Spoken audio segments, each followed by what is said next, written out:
மாட்டாங்களா? என்ன பிரைவசி? அவங்க என்ன உங்க பெட்ரூம் கதவை வந்து தட்டுறாங்களா? அப்போ அப்புறம் ஏன்? உங்களோட லைஃப் ஸ்டைல அவங்க புரிஞ்சுக்க மாட்டாங்க. ஓகே. First point.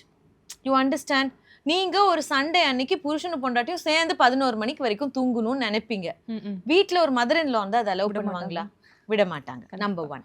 நம்பர் 2, சில நேரங்கள்ல நீங்க போடுற ட்ரெஸ், நீங்க பார்க்குற படங்கள், நீங்க வெளியில போயிட்டு லேட்டா வீட்டுக்கு வர்றது, இதெல்லாம் அவங்களுக்கு பிடிக்காம இருக்கலாம். அதுல அவங்க கருத்து சொல்லும் போது, இல்ல எங்களுக்குன்னு பிரைவசி வேணும் அப்படின்னு சொல்லலாம். நான் சொல்றது புரியுதா? அப்போ நாங்க நினைக்கிறத நாங்க செய்யணும், அதுல உங்க கருத்து வரக்கூடாது அப்படிங்கிறதுக்காக தான் இவங்க இருக்கிறது இல்ல. எனக்கு தெரிஞ்ச நிறைய ஃபேமிலிஸ் இன்லாஸோட இருக்காங்களே. ஆனா அது எந்த மாதிரி இன்லாஸ்னா, எதையுமே கேட்காத இன்லாஸ். எதையுமே கேட்க மாட்டேன். அதுங்க ஏதோ சின்ன சிறுசுங்க கல்யாணம் பண்ணி ஏதோ பண்ணுதுங்க அப்படின்னு இன்வால்வ்மெண்ட்டே இல்லாம இருந்தாங்கன்னா அங்க பிரச்சனைகளே வர்றது கிடையாது. என்னைக்கு இவங்க வந்து அட்வைஸ் மோடுக்கு வர்றாங்களோ அன்னைக்கு எங்களுக்கு அட்வைஸ் பிடிக்கல, எங்களால இப்படி இருக்க முடியாது, நாங்களாம் ஃபினான்ஷியலி இண்டிபெண்டா இருக்கோம், அதனால நாங்க வெளியில போறோம் அப்படிங்கிற மாதிரி ஒரு தாட் வருது. நான் சொல்றது புரியுதா? அப்புறம் அந்த தாட் எப்ப மாறும் தெரியுமா?